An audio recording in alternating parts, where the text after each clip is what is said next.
It's all getting a little too close for comfort, with more and more media conglomerates becoming, well, just that.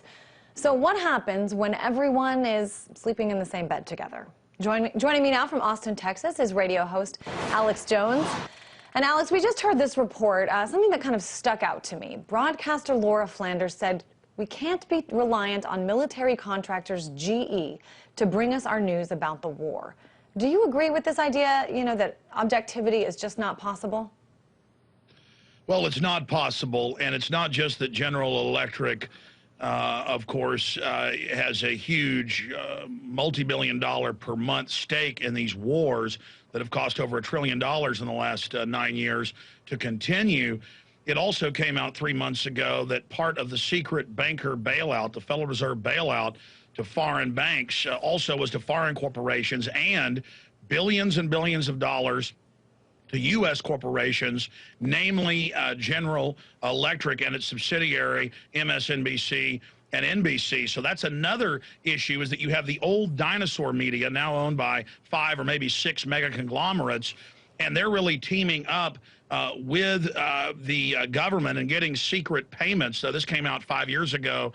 Famous cases of reporters being given hundreds of thousands of dollars apiece by the Bush administration. Armstrong Williams was one of the famous instances to go out and promote new federal initiatives that Bush was pushing. And this really exploded under Clinton, expanded under Bush, and has now just gone into warp speed under Barack Obama. So it's not just that you have these 5 to 6 mega corporations that have all these other corporate subsidiaries and they won't report on things that put them in a bad light.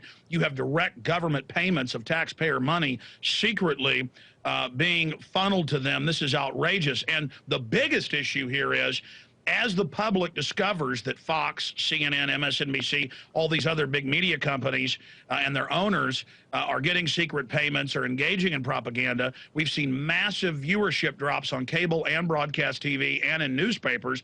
And you've seen sites like Infowars.com or other alternative media exploding. Just one of my websites gets more traffic than MSNBC and Glenn Beck combined, according to Google Analytics.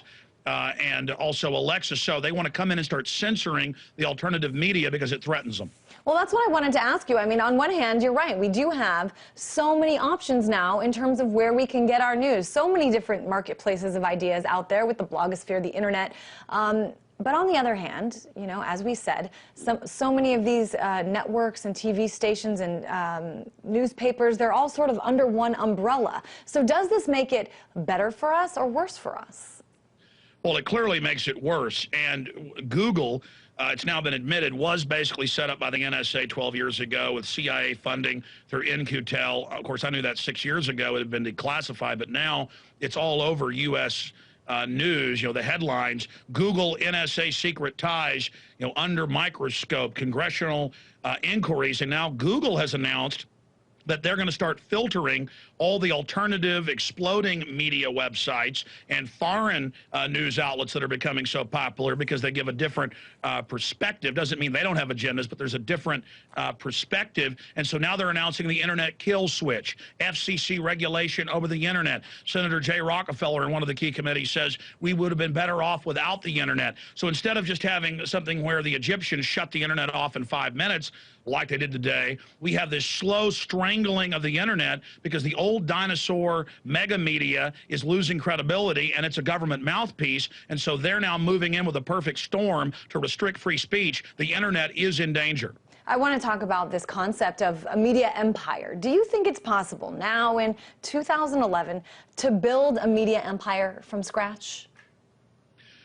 It is, if the alternative media is able to continue growing. I mean, look, I've got 30 employees, and I'm not exaggerating that Infowars.com, I mean, go to the major stat analytics sites, is dwarfing MSNBC and all of Glenn Beck and Rush Limbaugh's sites combined. One website that's got about 6 people working on it. Now, the final fraud and hoax is that they can sell advertising for $50,000, a minute on MSNBC, and my radio show has more listeners every 15 minutes than their top-rated shows. So that's another big hoax that's still running, in that I can barely fund myself, but literally I'm bigger than they are in many respects. They just have all the flash, and so it's a giant hoax, and they know people are looking behind the curtain now that the emperor has no clothes. And so they are openly announcing internet tracking, internet taxes. The White House regulations czar, Cass Sunstein, has called for banning, quote, conspiracy theorists.